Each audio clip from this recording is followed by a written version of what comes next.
kongera kuba keza muri iki kiganiro.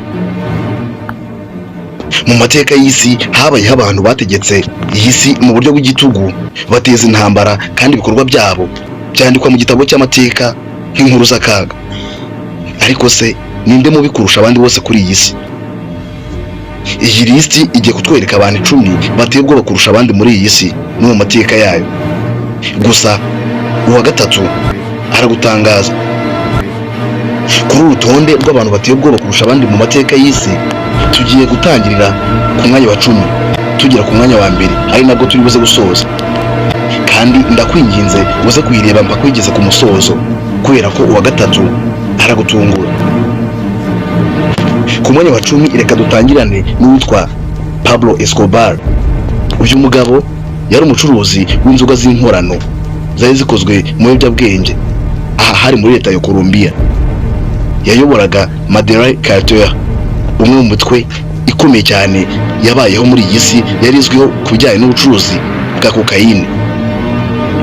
Escobar yayoboraga igihugu n'ubutegetsi mu buryo butaziguye, akoresheje amafaranga n'ubwicanyi kugira ngo agumane ubutegetsi ndetse n'imbaraga ze. Aba n'ibihumbi bishwe mu ntambara ye yo kugumana ubucuruzi bwe.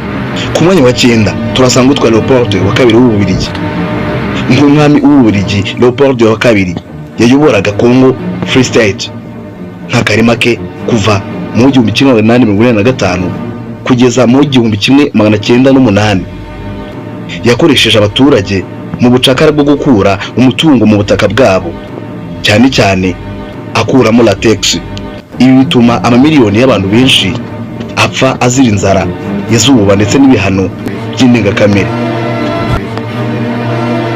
Ni munyemere tujye ku mwanya wa 8 turasanga utwa Saddam Hussein. Saddam Hussein yayoboye Iraq kuva mu 1979 kugeza mu 2003. Yashoye igihugu cye mu ntambara ndende na Iran no kugaba ibitero muri Kuwait. Ibi byateye intambara yabaye mu 1991. Ubutegetsi bwe bwari buzwiho guhohotera abaturage, gukoreshwa intwaro za kirimbuzi ndetse n'ubwicanyi bwa politiki. Ni munyemere tujye ku mwanya wa 7. Ku mwanya wa 7 turasanga utwa Vlad Imperial. Vlad wa gatatu uzwi nka Vlad Imperial yayoboraga wa Russia. Ni mu kigejeje cya 15. Yamenyekanye ku buryo bwe bw'akataraboneka bwo kwica abantu abashyize ku nkoni, impalement, ari nabwo yaje guhabwa izina arikuye kuri iki gikorwa yakoraga. Inkuru ze ni zimwe mu zatangije ikizwi nka Dracula. Ku mwanya wa 6 turasanga witwa Osama bin Laden. Osama washinze umutwe wa Al-Qaeda, yateguye ibitero byaterwaga ndetse by'iterabwoba ku ya 11 Nzeri mu mwaka wa 2001 muri Leta Zunze Ubumwe za Amerika, aho byahitanye abarenga 3,000. Nyuma y'igihe kiri nahigwa yishwe n'ingabo zidasanzwe za Amerika mu 2011. Ku mwanya wa 5 turasanga utwa Idi Amin Dada. Idi Amin Dada yari perezida wa Uganda kuva mu 1971 kugeza mu 1979. Azwi ku bugome n'ubwicanyi bwahitanye abantu ibihumbi byinshi. Ubutegetsi bwe bwari bushingiye ku bwoba, iterabwoba no gupfa imitungo y'abaturage yose igafatirwa bya hato na hato. Ibi byose bikaba byarakorwaga ku gahato, wabyemera utabyemera. Mwanya wa 4 turasanga witwa Pol Pot. Pol Pot abize amateka bakayacengera baramuzi. Pol Pot yayoboraga ishyaka rya Khmer Rouge muri Cambodia.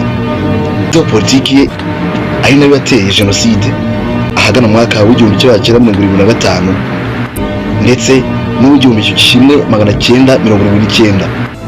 Abaturage basaga miliyoni 1,700,000 barishwe bazize jenoside zategurwaga cyangwa se zaturutse kuri politiki ya Pol Pot, aho bamwe muri bo baziraga inzara cyangwa se uburetwa mu mugambi we wo guhindura igihugu mu buryo bwe bwa ideology. Tugeze ko twagushishikaza kumva wo ku mwanya wa 3. Uyu nta wundi ni Genghis Khan. Uyu yari umwami w'Abaromongoli Genghis Khan yateje ubwoba ku mugabane wose wa Aziya ndetse n'Uburayi ahagana mu kinyejana cya 13. Ibitero bye byahitanye abaturage benshi, ariko nanone yashinze ubwami bunini cyane kuri iyi si, cyane kandi anashyiraho imiyoborere n'ubucuruzi bwa Silk Road. Ku mwanya wa kabiri reka tuhasanga uwitwa Joseph Stalin.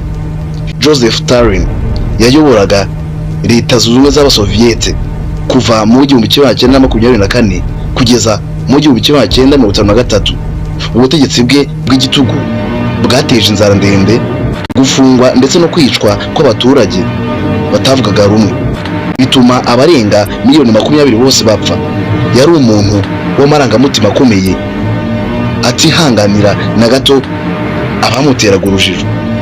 Ku mwanya wa mbere turasanga witwa Adolf Hitler.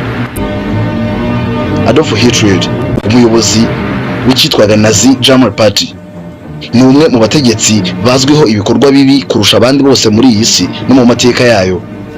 Yateje intambara ya kabiri yose y'isi, ashyiraho umugambi wa jenoside y'Abayahudi uzwi nka Holocaust, wahitanye abarenga miliyoni 6.